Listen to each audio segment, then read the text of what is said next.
trouve que c'est un match très équitable. Il y a eu des temps forts de chaque côté. Alors, la mauvaise foi de Dave, il dit qu'il n'y a pas eu d'arrêt du gardien. D'accord. Mais pour moi, Dias, il fait presque un arrêt de gardien sur la frappe de Kolo Muani. Ah oui. Ça frôle les poteaux. Alors après, c'est sûr que sur la maladresse des Français devant le but, parce qu'il y a eu celle-là et l'enroulé de Dembélé qui touche l'arête du poteau. Mais sinon, quand tu rates les cages, tu rates les cages quand tu frappes du côté français. Il y a même Tchouaméni qui a failli trouver une touche.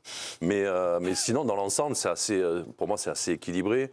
Et puis ça se joue à un poteau sur un penalty. Alors, je vais presque dire même 51-49 parce que la séance de tir au but, elle est vachement bien gérée par les Français. Ah. Donc je vais aller finalement dans le côté mérité parce que la séance de tir au but, franchement, les frappes qu'ils font, elles sont Faut pas que les Portugais ont fait un peu plus. Moi, je ne pas tant que ça. On va aller voir Bertrand Latour. Maignan a été plus sollicité que... Dave, on va aller voir Bertrand Latour. On va aller voir Bertrand qui nous attend du côté du stade d'Hambourg. Bonsoir Bertrand, les Bleus donc, sont dans le dernier carré. Alors c'est votre première intervention. Là on était sur les Bleus qualifiés. Est-ce que c'est mérité vu du stade? Vous nous racontez un petit peu le match peut-être Bertrand? Jolie veste Bertrand, bonsoir. Bonsoir, le match c'est dur parce qu'il a duré longtemps, les tirs au but c'est stressant devant la télé mais au stade encore plus, il y a aussi des traumatismes du passé qui font qu'on les redoute encore plus peut-être que d'autres nations avec ce qui s'était passé contre les Suisses et les Argentins évidemment en finale. Après sur le match, je pense que la pièce aurait pu tomber des deux côtés. Effectivement, les Français ont, je crois, encadré un seul tir de plus que les Portugais, mais nos grosses situations ne sont pas sur des situations où les tirs sont cadrés.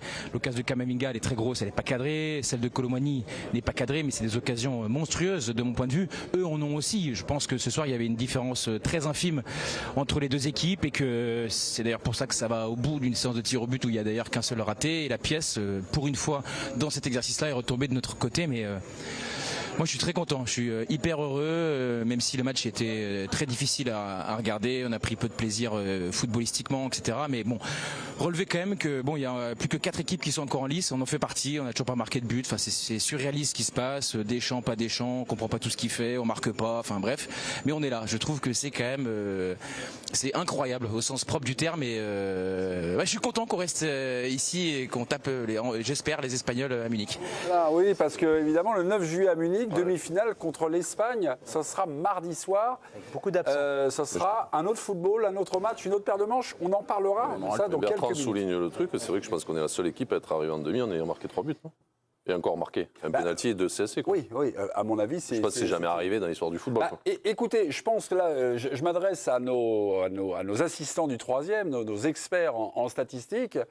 Une équipe qui se qualifie donc en demi-finale d'une grande compétition en ayant marqué aussi peu et aucun but, on va dire, dans le jeu courant. Je pense que c'est une première, mais ça, on aura une explication. Laissez-moi finir ma phrase, mon cher Jérôme. Jérôme, c'est à vous de briller maintenant. Dans l'autre sens, en arrivant en demi sans en prendre un seul, ça n'arrive pas tous les jours non plus. C'était après, sur péno. Oui, sur péno, enfin, pas dans le jeu courant en fait. Ouais, pas dans le jeu. Quand même de ne pas en prendre, ouais. Pas dans le jeu. Les gars, pour répondre très simplement, est-ce mérité ou pas? En même temps, c'est pour ça que tu es là. Hein. Est-ce que vous avez vu une équipe dominée en fait? Très bien. Non.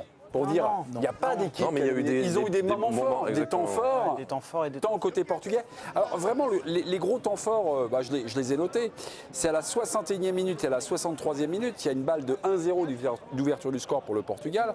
C'est Bruno Fernandes, mais Maignan gagne son face-à-face. Et puis 2 minutes plus tard, Léo gagne son duel. Servitinha qui frappe, on va dire, mais malheureusement, sur Maignan, sur ces deux situations, c'est bien joué, mal joué, on revient sur ça. Sur la deuxième, ouais.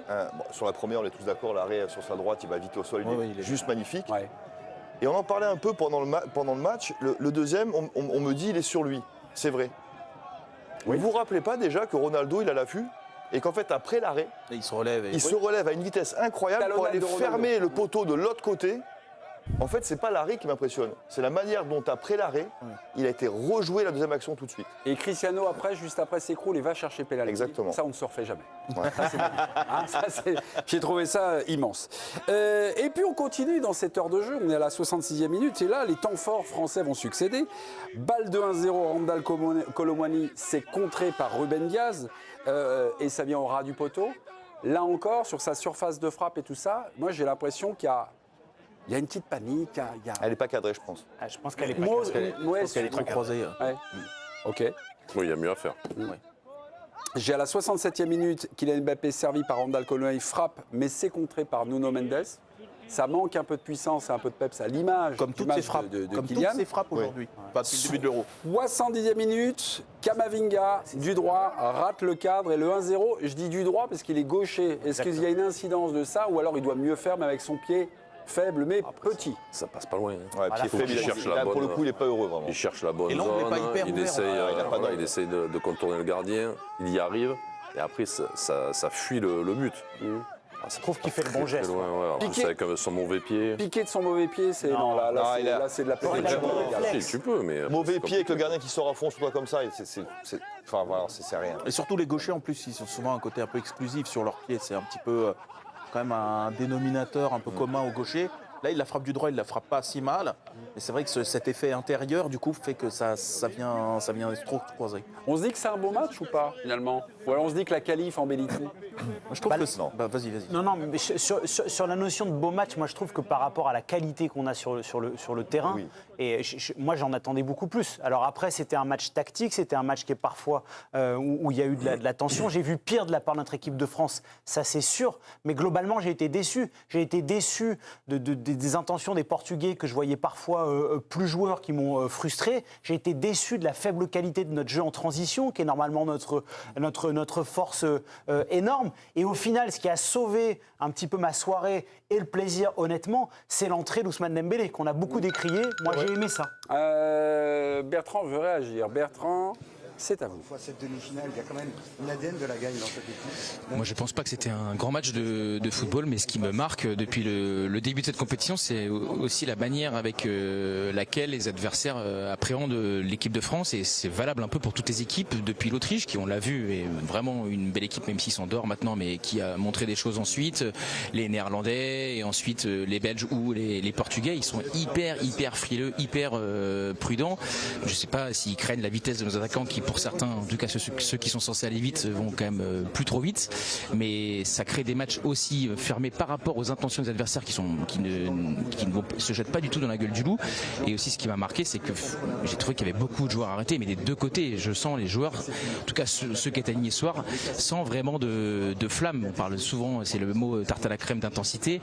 Là, je l'ai pas vraiment vu. Je voyais une équipe qui avait un momentum à un moment donné, ensuite c'était une autre, mais pas d'énormes temps forts, de jeu qui va de part et d'autre. Je trouve les joueurs un peu sans énergie d'une manière générale, et ça va un peu au-delà de ce match même. Particulier qui nous inquiète, c'est Griezmann et Mbappé, ça c'est dans la rivière. Je reviens quand même sur quelque chose.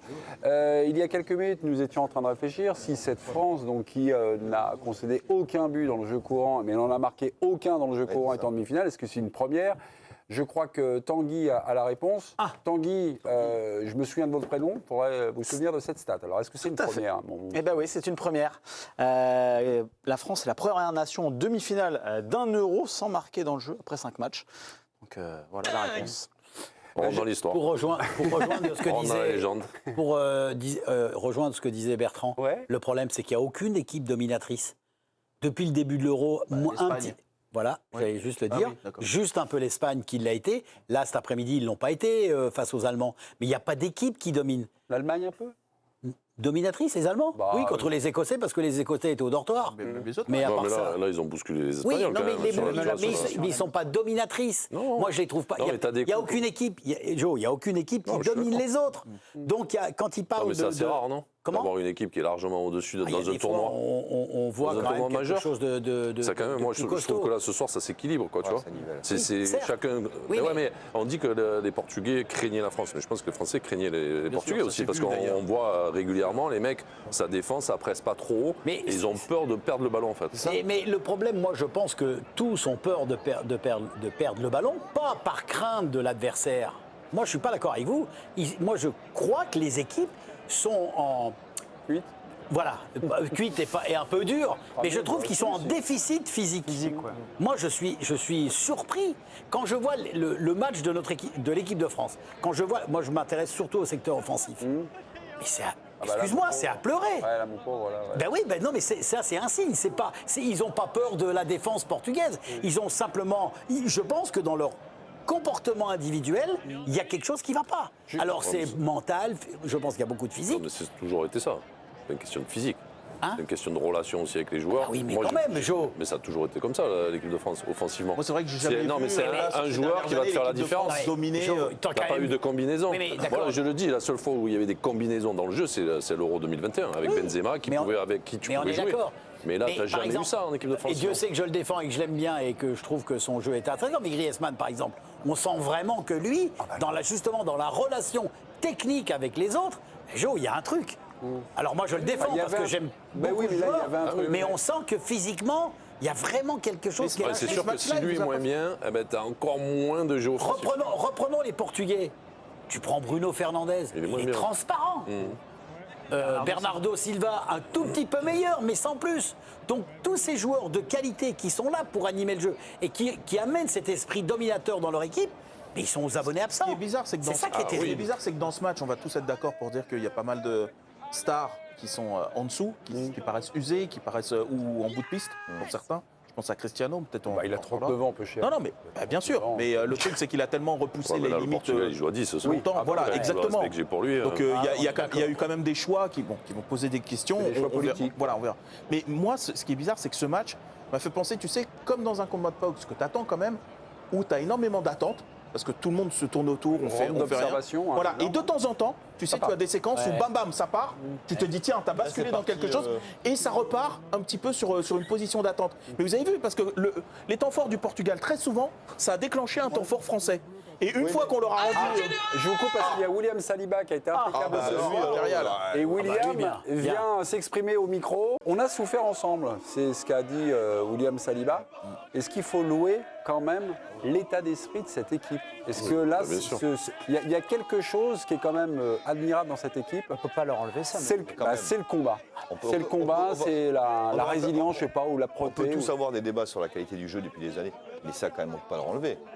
C'est quand même, moi, je trouve que cette force-là, elle est admirable. Alors, oui, parfois, le match des Bleus, on s'ennuie, parfois, on ferait des choix différents, on le sait tout ça. Mais en général, en tout cas, sur ça.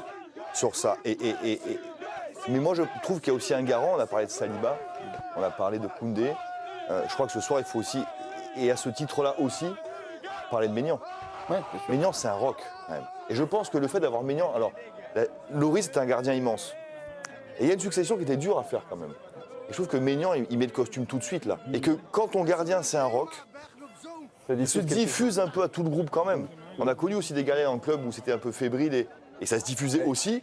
Et je pense que dans solidité, dans comportement, ça part du premier. Le premier, c'est Maignan. Et que l'euro que fait Maignan contribue beaucoup à l'état d'esprit bleu. Juste, voilà. Vous savez, on continue sur cet état d'esprit. Généralement, les valeurs de combat, les valeurs de collectif, c'est plutôt lié à un autre sport, c'est le rugby. Ouais. J'ai l'impression qu'il y a un peu de 15 de France dans ce 11 français. Moi, ce qui me bluffe énormément dans ce que font les Français sur la partie clean sheet, c'est si on reprend les débats avant la compète, on n'a pas de charnière centrale, parce qu'on a des doutes sur Upamecano qui sort quand même d'une séquence catastrophique avec le Bayern. Konaté. Ouais. Saliba, à l'époque, on dit que le maillot bleu est trop lourd pour lui. Ouais. Mike Maignan, première grande compète titulaire avec les Bleus. Koundé, c'est censé être une catastrophe. C'est pour l'instant la révélation côté tricolore. Et surtout devant, pour être la sentinelle, Tchouaméni qui était en 2022 est blessé. Et honnêtement, on n'en a pas trop parlé, mais Tchouaméni ce soir, alors peut-être qu'on ne l'a pas beaucoup vu, mais je pense aussi qu'il y est pour quelque chose si la charnière a été protégée correctement. Je trouve que ça, sur ce secteur-là qui était rempli de doutes avant la compétition, les Bleus, là-dessus, il faut leur tirer un grand coup de chapeau. Et moi, honnêtement, sur cet aspect-là, je ne les voyais pas à ce niveau-là. J'avais plutôt confiance dans le secteur offensif. Après, moi, j'ai un côté très critique avec le jeu de Deschamps, que Deschamps met en place. Mais après, ça, c'est sa force. Voilà. C'est la force de... Comme tu dis, souvent, il n'y a pas que ce tournoi. Il y a eu d'autres tournois où il y a les équipes, les mecs, t'as les latéraux qui se blessent. Il a une énorme force, c'est-à-dire qu'il arrive à te parler et à te convaincre. À te convaincre ou même à sortir le meilleur de toi au moment voulu. Et ça, c'est une énorme force, parce que c'est pas, moi, le fait qu'il gagne, alors je trouve qu'il y a beaucoup de réussite aussi, mais le fait que tu arrives régulièrement à avoir cette ossature-là et construire sur cette base-là, Ça vient aussi, il faut le dire, de lui. Après, c'est vrai que moi, j'en attends plus offensivement, dans le jeu, un peu plus me régaler quand je les vois jouer. Mais ça, voilà, tu vois, t'as l'air de rien, t'as quand même 2 frappes encore ce soir qui sont contrées par des mecs. Et ils ont la réussite, mais c'est pas que la réussite, c'est-à-dire qu'ils y vont, tout le temps.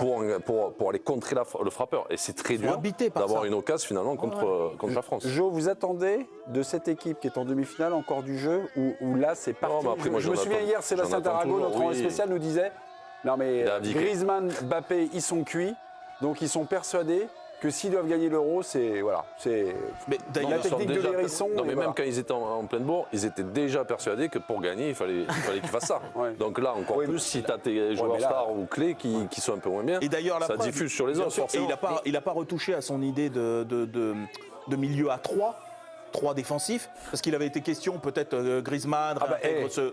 On a été baladés, et même nos envoyés spéciaux, on a été baladés, mais constamment. Hein, Oui, parce oui, que non, même mais- dans l'après-midi, on était mais- parti sur un secteur, finalement, Tout à fait. Non, mais t'as Griezmann... des trucs géniaux en fait. Parce que d'un coup, pour une fois, il joue à 2 devant, il te sort, tu rames. Tu vois Ouais. alors que, et quand il n'y en a qu'un devant, alors que lui en club, il joue à 2, il te met, tu rames. Et il te met Colomani avec Mbappé, la surprise encore une fois. Donc c'est très surprenant, mais Je trouve que ce sera ça marche quoi. Je trouve que